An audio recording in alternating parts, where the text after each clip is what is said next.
Kalau permennya itu banyak gulanya, bisa iya bisa tidak. Tapi kalau permen karet kan ya, permen karet kan. Atau mungkin juga bisa permen biasa. Kalau permen karet iya, kalau permen biasa lebih efeknya lebih nggak begitu positif untuk menghilangkan bau mulut. Oh, lebih positif. Lebih positif permen karet. Karena kenapa? ketika kita mengunyah permen karet, otomatis si permen karet itu kan akan berkeliling di sepanjang rongga lidah, membantu membersihkan sisa-sisa makanan yang tertinggal. Terus kalau dia permen karet kan umumnya banyak yang mengandung xilitol. Nah, xilitol bisa membantu memperbaiki kesehatan rongga mulut.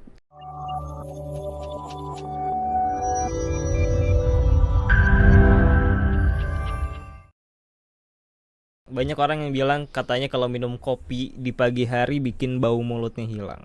Sebenarnya nggak cuma di pagi hari sih. Minum kopi, minum alkohol, merokok, minum minuman energi yang ada kafeinnya itu juga menimbulkan bau mulut. Jadi nggak cuma pagi hari doang, bener. Menimbulkan bau mulut. Loh, berarti nggak bikin bau mulutnya hilang dong? Iya. Oh, berarti malah jadi bau. Berarti kalau tapi minum, mungkin gini, kalau misalnya dia pagi baunya bau nggak enak karena bau mulut khas di pagi hari, terus dia minum kopi, baunya jadi bau kopi. Berubah karena bau beneran bau mulut itu berbeda-beda. Ada yang agak busuk, ada yang agak asem, ada yang baunya mungkin seperti urin. Jadi bau mulut sendiri tuh beda-beda. Ada yang agak manis seperti buah gitu, baunya beda-beda. Jadi si baunya ini pada kopi, peminum kopi, bau mulutnya khas karena di dalam kopi dan juga teh ada zat yang kalau didiemin dia menimbulkan bau gitu. Selain itu, kopi dan juga alkohol itu mempunyai efek sedikit ya, ringan ya, dehidrasi, bikin orang dehidrasi melalui mekanisme dia berkemih lebih sering. Jadi kalau orang yang setelah minum kopi tidak menambah dalam tanda kutip asupan cairannya, maka dia bisa jadi dehidrasi ringan. Nggak selalu ya, dia mungkin bisa jadi dehidrasi ringan. Nah, ketika orang dehidrasi, maka seluruh komponen di dalam tubuhnya itu dibuat modenya hemat air. Nah, jadi kulitnya jadi kering, matanya kering, bibirnya kering, termasuk air liurnya dibuat menjadi lebih kering. Jadi air liur lebih kental dan rongga mulut akan dibuat menjadi lebih kering. Kenapa? Karena tubuh akan memprioritaskan area-area yang tidak boleh kekurangan air.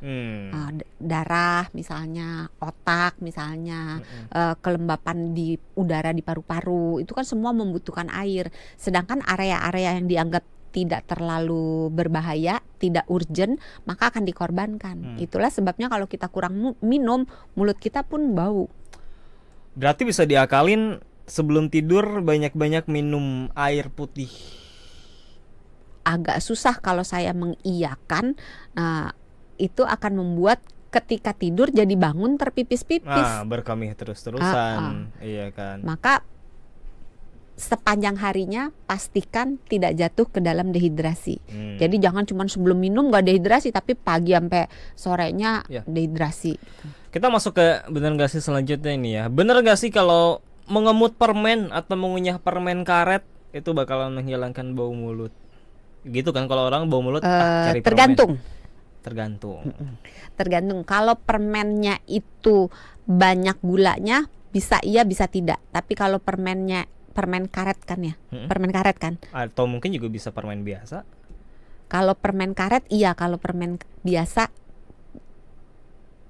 lebih efeknya lebih nggak begitu positif untuk menghilangkan bau mulut. Oh, lebih positif permen karet. Karena kenapa? ketika kita mengunyah permen karet, otomatis si permen karet itu kan akan berkeliling di sepanjang rongga lidah, membantu membersihkan sisa-sisa makanan yang tertinggal. Terus kalau dia permen karet kan umumnya banyak yang mengandung xilitol. Nah, xilitol bisa membantu memperbaiki kesehatan rongga mulut gitu. Tapi kalau misalnya dia permen aja, apalagi cuman permen yang isinya gula, bukan silitol ya, isinya benar-benar gula, maka itu biasanya akan memperburuk kesehatan rongga mulutnya, karena gula adalah bahan makanan yang paling disukai oleh bakteri jahat, termasuk bakteri jahat di rongga mulut gitu. Dok, ada yang banyak yang bilang juga kalau tidurnya ngorok, katanya bau mulutnya malah lebih parah nanti paginya. Bener itu? Iya, itulah sebabnya kalau bau mulut yang muncul di pagi hari tidak menghilang setelah di treatment, setelah kumur-kumur, sikat gigi, minum air putih gitu, dia tidak hilang sepanjang hari masih tetap bau, dikhawatirkan ada faktor yang lainnya. Nah, faktor yang lainnya yang serem-serem itu yang sistemik, diabetes, bisa penyakit hati, bisa gangguan penyakit hati hormonal. itu apa? Iri dengki, Dok. Lu saya iri sama tetangga, penyakit hati. Iya, itu bisa juga sih. Ngomongin orang gitu, gibah gitu. Kalau gibah hati. Jangan, lain ya. Nah, kalau misalnya ketika kita tidur kita menggunakan mulut sebagai alat untuk bernafas, bukan hidung, maka mulutnya akan mengering karena mulutnya mangap kan, supaya bisa nafas. Mulutnya akan mengering. Ingat, mulut yang kering, air ludahnya kering, maka ngasih makanan ke bakteri. Ya, ngasih makan ke bakteri, dan mekanisme membilas dalam tanda kutip si bakteri supaya ketelen ke dalam lambung nggak ada. Maka iya, buka mulut nggak cuman ngorok doang. Pokoknya semua mekanisme pernafasan dari mulut cenderung akan menimbulkan bau mulut. Oh gitu. Pun kalau pernafasan dari mulutnya dilakukan ketika dia tidak tidur. Oh, kan ada orang yang anak kecil, kan kalau misalnya ada amandel atau dia hidungnya ada polip, dia nafasnya lewat mulut. Mangap gitu kan. Ini juga olahraga kan, kalau misalkan intensitas tinggi kadang suka bernafasnya otomatis lewat mulut. Waktu mulutnya dilem itu loh, dikasih plester. Oh, kalau pas tidur ada dijual di online shop banyak. Itu tidak disarankan. Itu tidak disarankan karena kalau seandainya dia memang menggunakan mulut sebagai alat nafas, berarti ada sesuatu di hidungnya. Sebenarnya ada dua kemungkinan. Kemungkinan pertama memang kebiasaan aja dia napas lewat mulut. Kemungkinan yang lebih sering terjadi adalah pernafasan lewat hidungnya ketutup. Entah ada polip, entah bengkak karena reaksi alergi, peradangan, atau ada infeksi, apapun yang terjadi yang menghambat jalan nafas melalui hidung akan membuat orang membuka jalan nafas darurat melalui mulut. Jadi ketika mulutnya ditutup, hidungnya ketutup, orangnya cenderung kekurangan oksigen. Bisa berbahaya.